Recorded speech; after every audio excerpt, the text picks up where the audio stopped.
are you aware of the fact that President Clinton was impeached? And one of the charges against him was lying under oath in a civil lawsuit. Are you aware of that? Yes. Okay, so you can be impeached for lying under oath in a civil lawsuit, but apparently you can't be impeached for lying to Congress about how you do your job. So here's what I'll give Senator Schumer the benefit of the doubt, Senator Kennedy. He's saying that the fact pattern here apparently doesn't rise to the level of high crime or misdemeanor, that we don't have a situation, it's a policy disagreement. We've taken a policy disagreement in the House and tried to turn it into impeachment. Well, here's a question for you, Senator Lee. Are you aware of the fact that 2 days ago, Secretary Mayorkas was asked about the parole of the man alleged to have killed Laken Riley, Mr. Ibarra? Why was he paroled and how he was paroled? Under the parole statute, 212D5, there's two ways parole can be granted. Unique humanitarian need, circumstance. Your mother's dying. Something's going on bad. You need to get into the country on a temporary basis, or special benefit to the United States. That means you're a witness in a probably cartel trial. Those are the only two reasons you can be paroled. And 2 days ago, no, yesterday, Secretary Mayorkas said he did not know why Mr. Ibarra was paroled. Which one of the two was it? This was a question from Congressman Bishop. He said, I didn't know.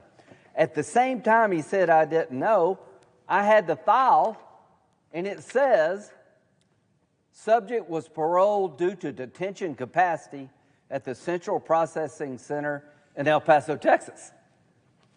In the file, he was paroled because they didn't have any space for him.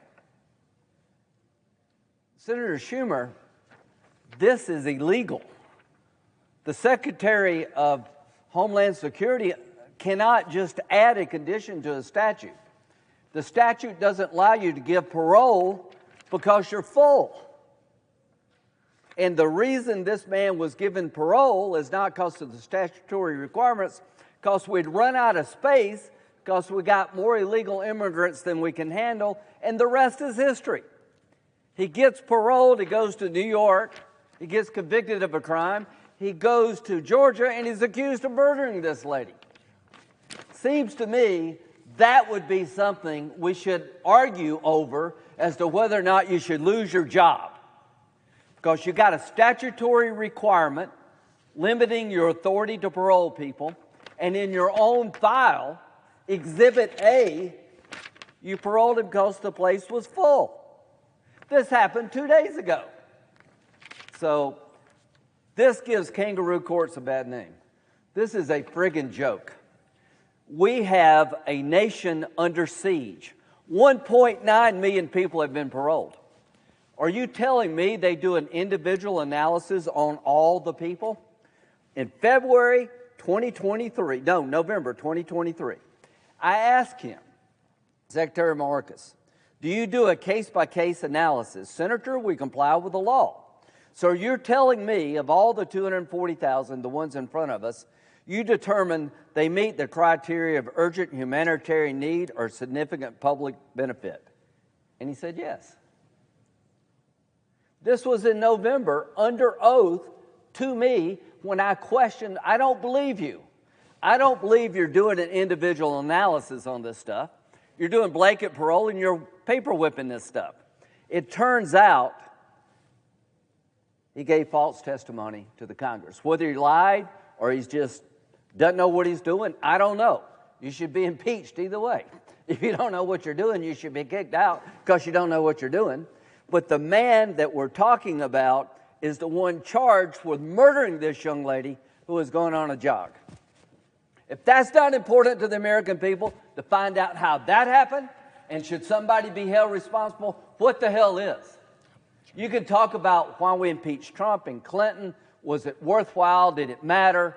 Was it all political? You cannot say this is not important. To say that how he's doing his job is not important to the American people. Tell that to the Riley family. This is not an academic debate. The policies of this administration being carried out by Secretary Mayorkas are illegal. The man charged with killing Laken Riley was illegally released into this country by DHS. That should be something we argue about in the Senate as to whether or not you keep your job. It's been swept under the rug. There will be an election in November. This is the only chance you have to get this right to the American people. We had a chance today to hold somebody accountable, finally, for all the rape and the murder and the drugs. The largest loss of life in America is fentanyl coming through the border for young people. How many more people have to be die, raped, or murdered before somebody is held accountable?